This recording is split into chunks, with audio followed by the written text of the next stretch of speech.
In this GibbsCAM Tech Tip, we will show you how to use multi-process programming to instantly apply multiple processes to shared part geometry.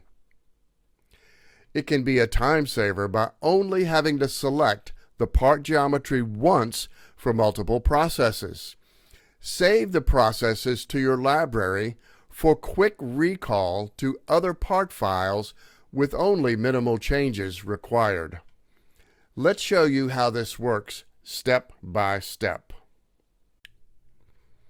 We will start with an empty operation list and an empty process list, but we will stick with the tools since that's a very simple matter. Let's have a look at the tools that we're going to be using for this operation set. Number one, a 1/2 inch rougher, then a 1/2 inch finisher, a chamfer mill for the deburring. Next, we will use a spot drill, a number 29 drill, and an 832 spiral flute tap for these blind holes. Let's start by developing a volume mill process for the pocket. Clicking on volume mill, let's check our parameters, and the bottom of our pocket needs to be called out here at -850. Notice that is a double click, alt click on the bottom of the pocket. We're going to leave 10 thousandths of XY stock, 5 thousandths of Z stock. Next, let's bring the semi-finish cutter down and finish only the floors with a roughing process set to offset with cleanup. Same depth. Pocket stock will be 10 thousandths. Floor stock or Z stock will be 0. Next, a 1/2 inch cutter with a contour to finish the inner wall. We have our RPM and our feed rate. Our depth is set. Our lead in, lead out.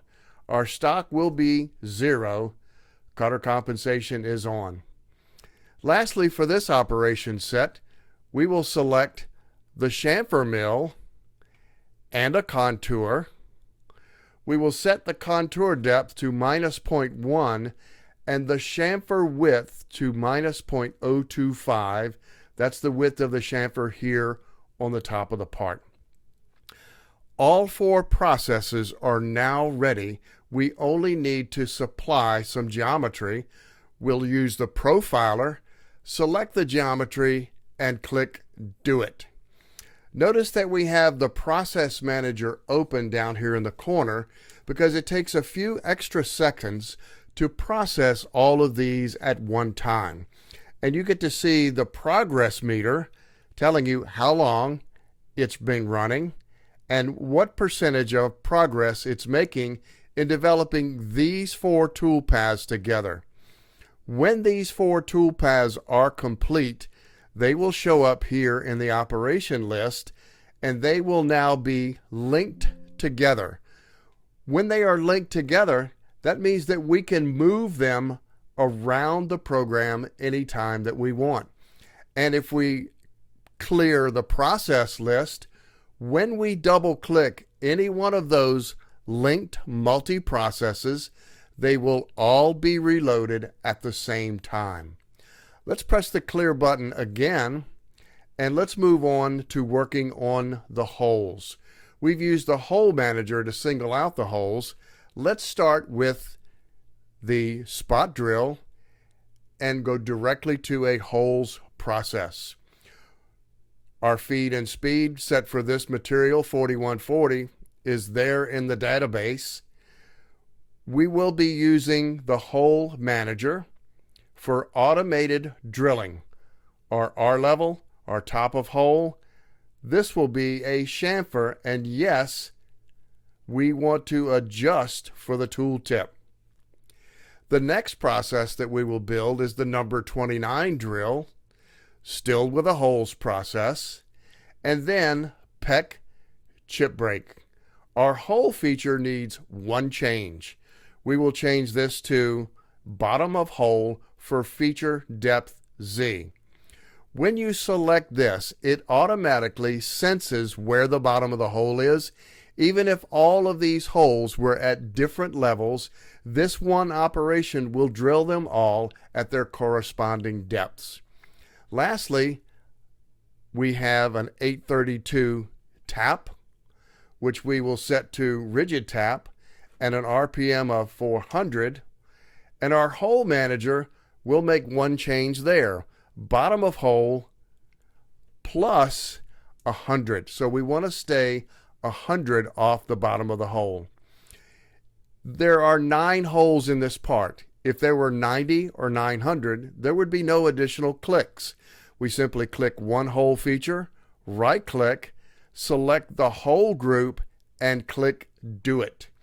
We now again have all of the operations done, and if we watch them run in the OpSim, again, you will see that they are all linked together, and when you double click one set, that entire set gets reloaded onto the process list, where you can make modifications and click redo even while the simulation is running.